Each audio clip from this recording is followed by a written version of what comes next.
Saram students, welcome. Today let us continue with the revision of political science. Lesson number 2, diversity and discrimination.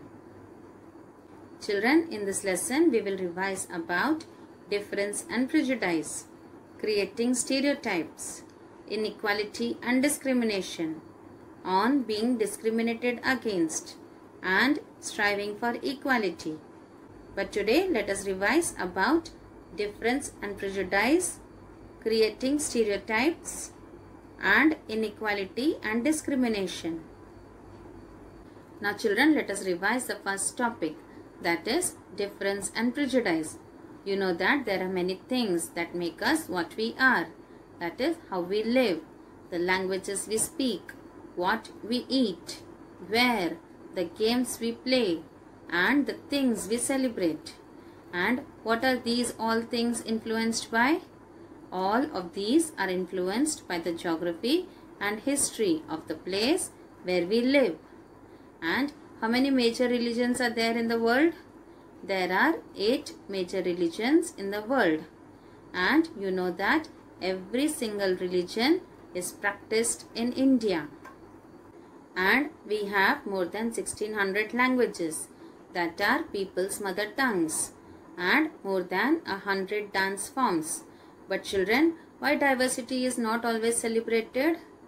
Diversity is not always celebrated because we feel safe and secure with people who look, talk, dress and think like us. And how do we find the people who are very different from us? Sometimes when we meet people who are very different from us, we may find them strange and unfamiliar. And the people, they form certain attitudes and opinions about others who are not like them. Here we can take some examples, that is some statements given on page 14. See villagers as ignorant and superstitious, and see people in cities as money-minded, lazy and cunning. So, when our opinions about certain people are always negative, that is, seeing them as lazy, cunning, stingy, then these become prejudices that we carry about them.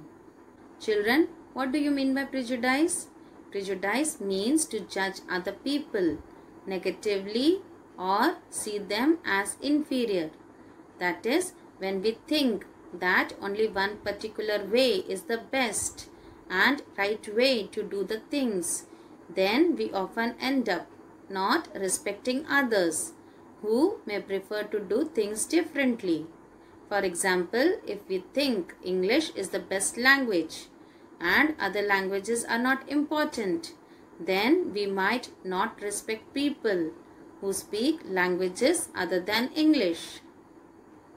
And we may be prejudiced about many things, that is, about people's religious beliefs, the color of their skin, the region they come from, the accent they speak in, the clothes they wear, etc.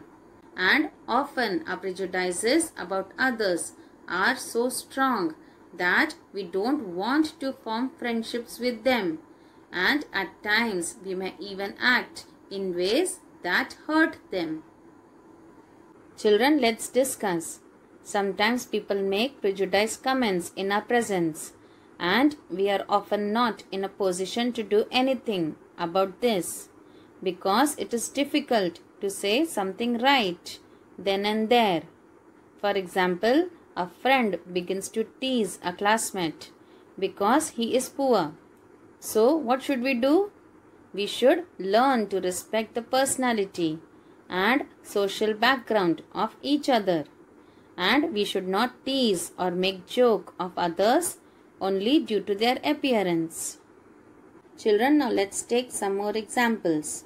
Suppose you are watching TV with your family and one of them makes a prejudicial comment about a particular religious community. But what should be done?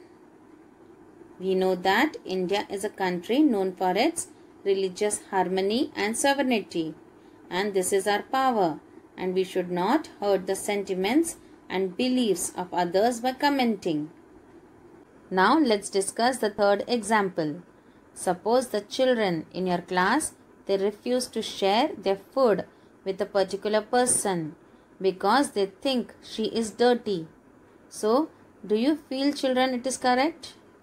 No. Because everyone, they are the children of God and they are unique in their own way. And it is not good to consider someone inferior or odd only because of their personal appearance. Next example. Suppose someone tells you a joke that makes fun of a community because of their accent. So children, do you feel it is right? No. We know that our country is having rich diversity and this is our beauty. And the people in each region, they have their own language and accent. So we should not make fun or joke of this beauty and learn to adore and respect it. Now let's see the next example. Suppose some boys, they make remarks about girls that they are not being able to play games as well as the boys. So we know that it is not a correct statement because everyone, they has their own physique and everyone is not good in all things. That is, some may be good at sports while some may not. And some may be good at painting, learning, music, etc. So we should not make remarks on them for not being good at something. Rather, we should encourage them. Now let's revise about creating stereotypes. Children, all of us are familiar with gender differences. For example, if we take the statement, they don't cry. So this is a quality generally associated with boys and men. And if we take another example, they are soft and gentle or they are well behaved. So these qualities, they are generally associated with girls. Children, how do parents often console boys when they fall and hurt themselves? As babies or children, when boys fall and hurt themselves, their parents and other family members, they often console them by saying, "Don't cry, you are a boy. Boys are brave, they don't cry." As children grow up, they start believing that boys do not cry, so that even if a boy feels like crying, he stops himself from doing so. And he also believes that crying is a sign of weakness. Children, what happens then? So, even though both boys and girls, they sometimes want to cry, especially if they are angry or in pain. But as they grow older, the boys, they learn or teach themselves not to cry. And if a grown boy cries, then he feels that others will either tease him or laugh at him. And so he stops himself from doing so in front of others. And we often say, this is the way boys are and this is how girls are.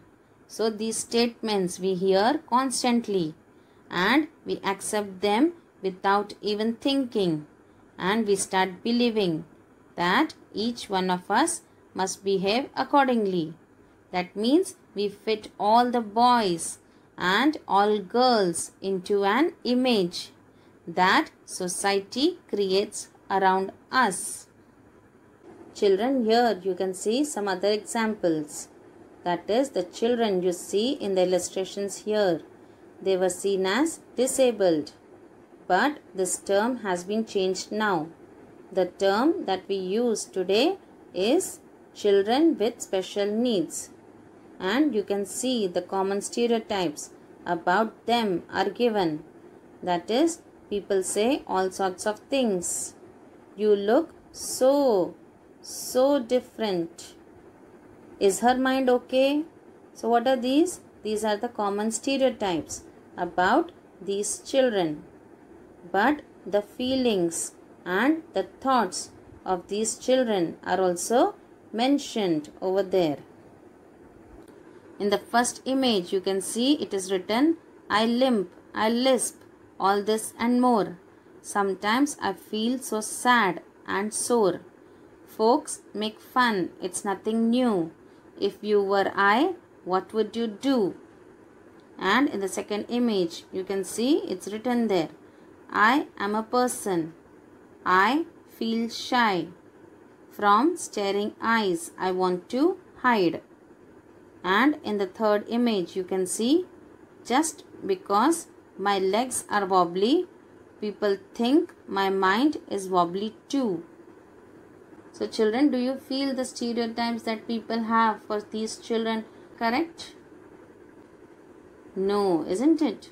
Children, we must treat all of them equally and not disrespect or neglect them, because everyone is unique in his or her way. Children, what do you mean by stereotype? When we fix people into one image, we create a stereotype. And we can take some more examples. That is, when people say that those who belong to a particular country, religion, race, etc. are stingy, lazy, criminal or dumb. That means they are using stereotypes. There are stingy and generous people everywhere. That is, in every country, in every religion, in every group, whether rich or poor, male or female. And just because some people are like that, it is not fair to think that everyone will be the same. So we should not fix people into one image. If we do that, that means we are creating a stereotype. So we should not create any stereotypes for any country, any person, any religion, any race, etc. Now children, let's discuss how can the stereotype that girls are a burden on their parents affect the life of a daughter. Imagine this situation and list at least 5 different effects that the stereotype can have on the way daughters get treated in the house. That means the stereotype that girls are a burden on their parents, it affects the life of a daughter in many ways, which have impacts on their day-to-day life, as well as shattering their dreams and goals. And it also creates a feel of being inferior to others and arouse a negative feel.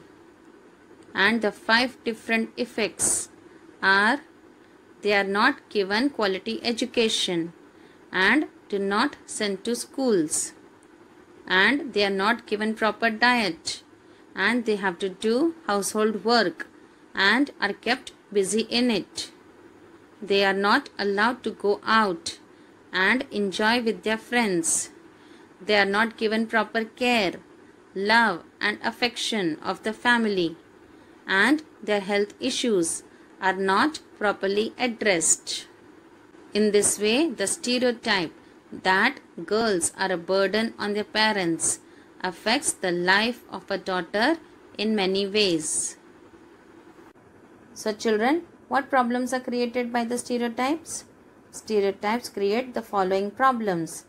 That is, they stop us from looking at each person as a unique individual. They prefer their special qualities and not of others. And they fit large number of people in one pattern or type. And they prevent us from doing certain things. Now let's revise about inequality and discrimination. Children, what do you mean by discrimination? Discrimination, it happens when people act on their prejudices or stereotypes.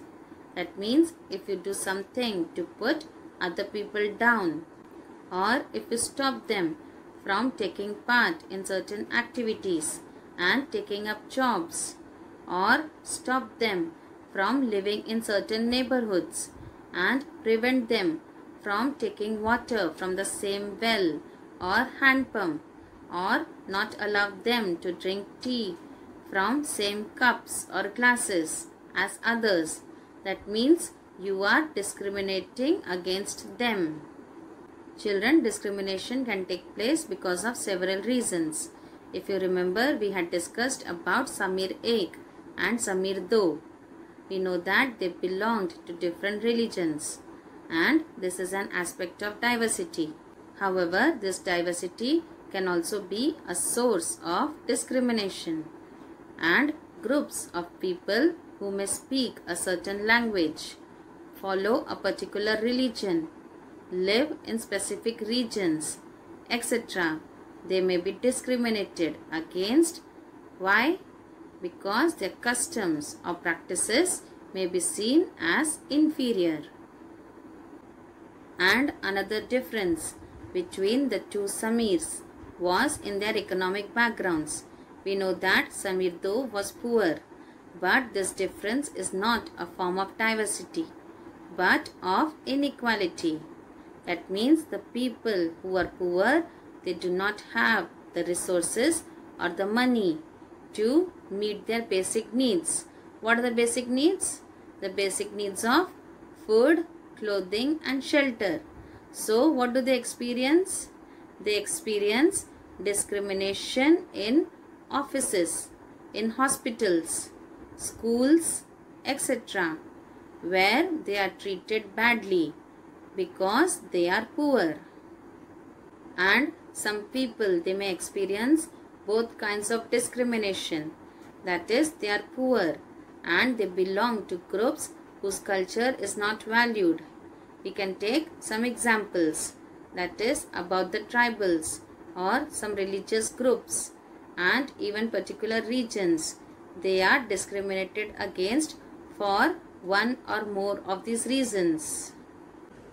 And here we can see a common stereotype about Muslims, that they are not interested in educating girls and therefore they do not send girls to school. However, the main reason behind this is poverty, and wherever the efforts have been made to reach education to the poor, there the Muslim community has shown an interest in sending their girls to school. For example, in the state of Kerala, the distance between the school and the home is not much, and there is a good government bus service that helps teachers reach schools in rural areas, and over 60% of the teachers are women. So these factors have helped children from poorer families, including Muslim girls, to attend school in much larger numbers. So children, what are the facilities available in Kerala for Muslim girls which have made girl education more than any part of the country? The schools are nearer to residences and there is good government bus facilities to reach schools, and 60% of the teachers are women, and the teachers, they do not face difficulties in reaching rural schools from far off places due to travelling facilities. While in other states where such efforts have not been made, children from poorer families, whether Muslim, tribal or so-called lower classes, they find it difficult to attend school. So, what is the cause for non-attendance of Muslim girls in school? Poverty and not religion is the cause for non-attendance of Muslim girls in school. Now children, it's time for a quiz. Tick the correct options. First one, when we fix people into one image, we create dash. A. Stereotype, B. Prejudice, C. Attitudes, D. opinions. What's the correct option, children? Correct. A. Stereotype. When we fix people into one image, we create stereotype. Second one. People with various disabilities are now called by this term. A. People with extra needs. B. People with special needs. C. People with unusual needs. D. People with atypical needs. What's the correct option? Yes. B. People with special needs. People with various disabilities are now called as people with special needs. Third one. Which of these is a stereotype associated with boys? A. Gentle. B. Soft. C. Brave. D. Emotional. What's the correct option? Correct. C. Brave. So, brave is a stereotype associated with boys. So, children, today we have done the revision of Political Science lesson number 2, part 1. We shall continue with the revision of this lesson in our next class. Till then, goodbye, children.